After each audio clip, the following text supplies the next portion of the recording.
বড় কাজ নড়ে কম, বড় মাছের কাটা কম, জ্ঞানী লোকের কথা কম, সৎ লোকের সংখ্যা কম, গুণী লোকের কদর কম, রাগী লোকের ধৈর্য কম, মরা নদীর জল কম, সুস্থ লোকে খায় কম, মূর্খ লোকের আক্কেল কম, নিষ্ঠুর লোকের মায়া কম, শিশুদের হিংসা কম, সৎ লোকের বন্ধু কম, নিঃশ্বাসের বিশ্বাস কম। একটি খুব ধনী এবং লোভী মানুষের সঙ্গে একটি পরীর দেখা হলো। পরীটি খুব অসহায় অবস্থায় ছিল। পরীটির চুলের এক গুচ্ছ গাছের শাখায় আটকে গিয়ে পরীটি খুব ছটফট করছিল। লোকটি পরীর কোনো সাহায্য না করে তার কাছে একটা ইচ্ছে পূরণের জন্য আবদার করে বসলেন। লোকটি পরীকে বললেন, আমাকে একটা বরদান দাও, আমি যেগুলো জিনিস স্পর্শ করব সেই সব জিনিসগুলো যেন সোনা হয়ে যায়। এবং তার এই ইচ্ছা পরী মেনে নেয়। লোভী লোকটি তার এই বরদান প্রাপ্তির খবরটা তার মেয়ে ও বউকে দেওয়ার জন্য বাড়ির দিকে রওনা হলো এবং পথে সব পাথর নুড়ি স্পর্শ করে করে সোনায় রূপান্তরিত করে করে গেলেন।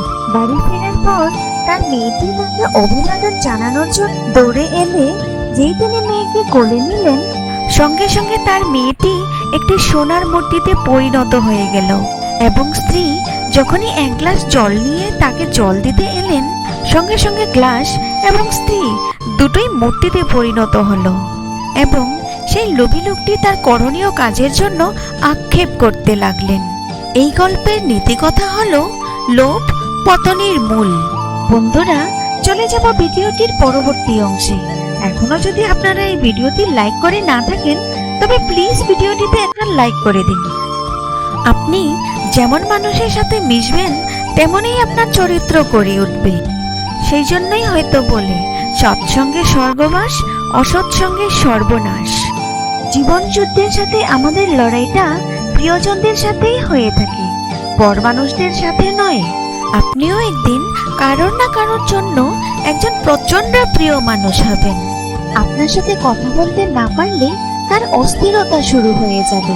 আপনি অফলাইনে থাকলে তার চিন্তা হবে। আপনার সাথে কথা বলতে পারলে তার মন ভালো হয়ে যাবে। কাউকে ভালোবাসে বোঝানোর সব থেকে ভালো অনুভূতি হলো কান্না করা। কারণ যার জন্য কান্না আসে না তার প্রতি কোনোদিন ভালোবাসাও থাকে না। জোর করে হাসা যাবে, কিন্তু জোর করে কোনোদিন কান্না করা যায় না। কাউকে জীবন থেকে সরিয়ে দেওয়ার প্রথম লক্ষণ হলো কথা না বলা।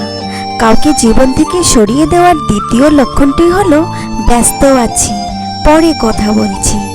জীবনে টাকাই সব কিছু, এটা বলার আগে পকেটে অনেক টাকা থাকা দরকার।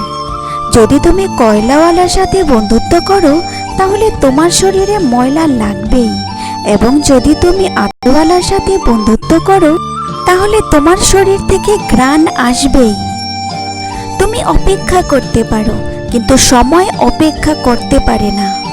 ইগো এই ছোট্ট 3 অক্ষরের শব্দ, যা রিলেশন নামক একটি বড় সম্পর্ককে নষ্ট করে দিতে পারে।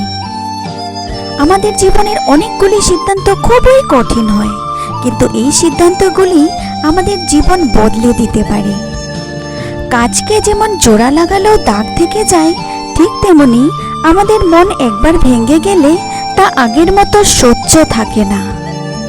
রেগে গিয়ে কিছু করার আগে একবার ভাবুন, কারণ প্রতিটা রাগেই জীবন থেকে কিছু না কিছু কেড়ে নেয়। আয়নার কাছে যদি ঝাপসা থাকে তাহলে নিজের মুখটা স্পষ্ট করে দেখা যায় না। ঠিক তেমনি মনটা যদি পরিষ্কার না থাকে তাহলে কাউকে ভালো বলে মনে হয় না। জীবনটা আবার প্রথম থেকে শুরু করতে পারলে ভালো হতো।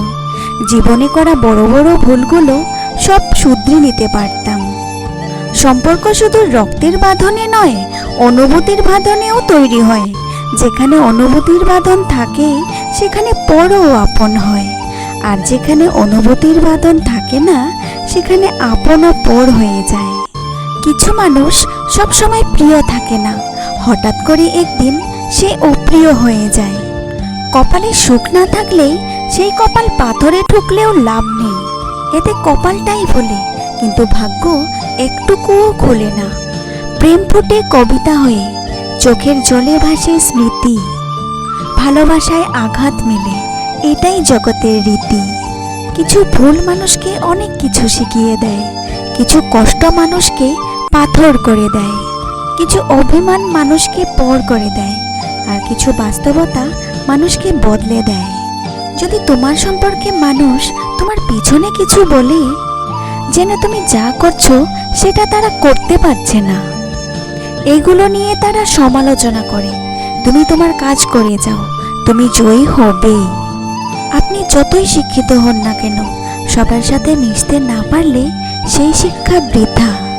খারাপ সময়গুলো খুবই দীর্ঘ হয়, এই সময়ে কাউকে পাশে পাওয়া যায় না, এমনকি আপনাকে যে ভালোভাবে বোঝে তাকেও না। কষ্টগুলো যদি কাগজ হতো তাহলে পুড়িয়ে ফেলতাম আগুনে, কিন্তু কষ্টই হলো আগুন, যে আমাকে কাগজের মতো পুড়িয়ে ছাই করে দিয়েছে। কথা বলার ইচ্ছা থাকলে মানুষ স্যাক্রিফাইস এবং কম্প্রোমাইজ করেও কথা বলতে পারে। আমার পিছনে কথা বলার জন্য কিছু লোক রেখেছি, জানো, ওরা বেতন ছাড়া খুবই ভালো সার্ভিস দেয়। যেই মেয়েটা তোমার জন্য পুরো ফ্যামিলিকে ছেড়ে আসতে রাজি, বিয়ের পর তাকে ঠিক ততটাই ভালোবাসো যে সে তার বাবার কাছে গিয়ে বলতে পারে, দেখো বাবা, আমার পছন্দটাও খারাপ না। ভালোবাসার মধ্যে অভিমান আছে বলেই ভালোবাসাটা হয়তো এত সুন্দর। মেয়েরা রেগে গেলে অনেক কিছু শোনাবে, কিন্তু ছেলেদেরকে তখন চুপ থাকতে হবে। লবণের মতো লবণাক্ত জ্ঞান দেওয়া মানুষগুলোই হচ্ছে আপনার আসল বন্ধু, কারণ যারা মিষ্টি কথা বলে তারাই ধোঁকা দেয়। আর ইতিহাস সাক্ষী আছে, আজ পর্যন্ত লবণে পোকা ধরেনি, আর মিষ্টিতে এটা খুব দ্রুত দেখা যায়। যদি এই ভিডিওটি আপনাদের ভালো লেগে থাকে তাহলে প্লিজ একটা লাইক করে দেবেন এবং এইরকম ভিডিও বারবার দেখার জন্য চ্যানেলটি সাবস্ক্রাইব করে দিবেন। ধন্যবাদ।